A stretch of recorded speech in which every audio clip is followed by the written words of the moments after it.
Canon EOS Photographer, Randall M here, and today I got something new to talk about. And no, I'm not talking about the Canon EOS 7D, as you can see here. But what I am going to talk about is the new RH-1 Anamorphic lens that is for the Canon digital SLR cameras. Obviously, you can see it here with the letters RH.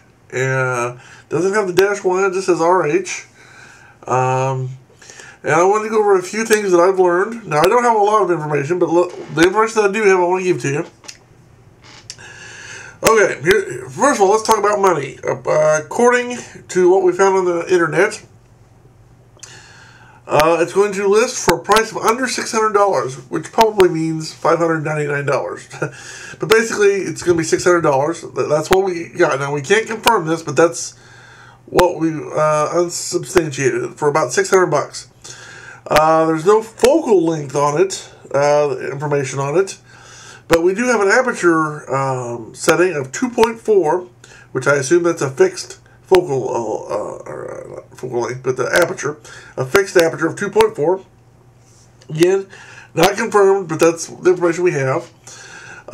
It's made out of a polymer composite, which I'm kind of curious to see myself. And it shoots a neat wide-angle picture. Okay, so this is the two pictures that the manufacturers have supplied. And at the top, you can see the standard 18mm lens. And there are obviously lenses that are wider than this, for example, the fisheye. But they're not near as wide, obviously, as the picture down below of the RH-1 anamorphic lens, as you can see. Now, let's compare this lens to a fisheye. The fisheye has rounded edges, and they're out of focus while the center subject is in focus. Or at least that's the kind of image you try to get. However, the RH-1 image seen here shows that the forward or the majority, or the idea is that the entire side to side, from left to right, is in focus. If you want it to be in focus, or you could put it out of focus, depending on the how far away it is. But with a 2.4 aperture lens, it should come in nice and clear, as you can see in this picture. It looks real nice.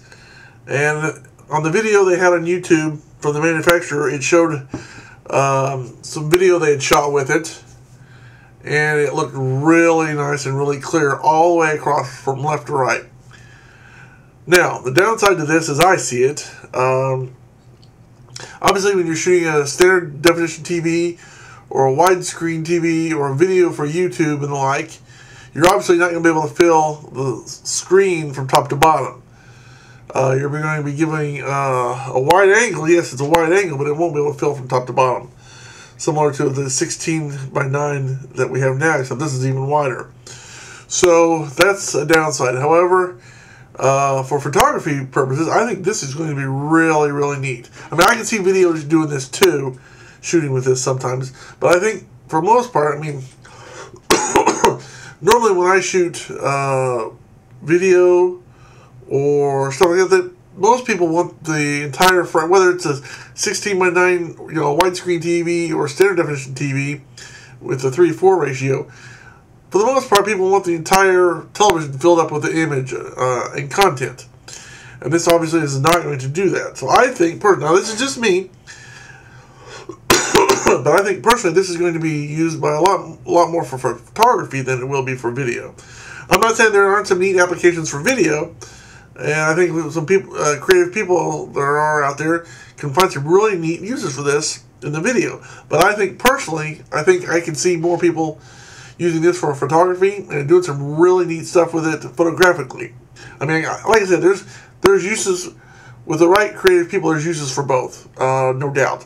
But I think, from my experience, this would be used more, I think, for photography than video, because I think once you get over the initial use of it's neat for video, I think it's more going to be channeled or have an actual application of use for photography. Just my personal opinion. But either way, it looks real neat. Okay, so let me go over some of the facts real quick. It's the RH-1 anamorphic lens, Canon digital SLR, approximately $600, rumored price when it comes out. F-stop of 2.4 fixed, polymer composite construction. Now, the information we have is that there are going to be either one sample or multiple samples at the 2013 NAB show in Las Vegas, Nevada. So if you're seriously interested in that, I would make your plans to go to the 2013 NAB show in Las Vegas, Nevada. I probably won't go. I can't afford it. But if you're seriously interested in it, make your plans now. 2013 NAB show, Las Vegas, Nevada. I'm sure this will be one of many neat things you can see at that show in photography and videography. And to the people who are making this lens, I would love to be able to have access to one, to do an unboxing, to do some sample work, and just try it out and experiment with it, and do some work with it. So look me up on, if you don't have my address, name and address right in front of you. Look me up on Google. I'm on Google Maps. You can find Randall M real easy, and it'll give you my both my mailing address and my street address, so you can easily send me one. But so I'm hoping you guys that make this are watching this. As for the rest of you, I want to say thanks for watching. Have a good day. May God bless you. And when we come upon more information, I will try to do my best to pass it along to you. Goodbye.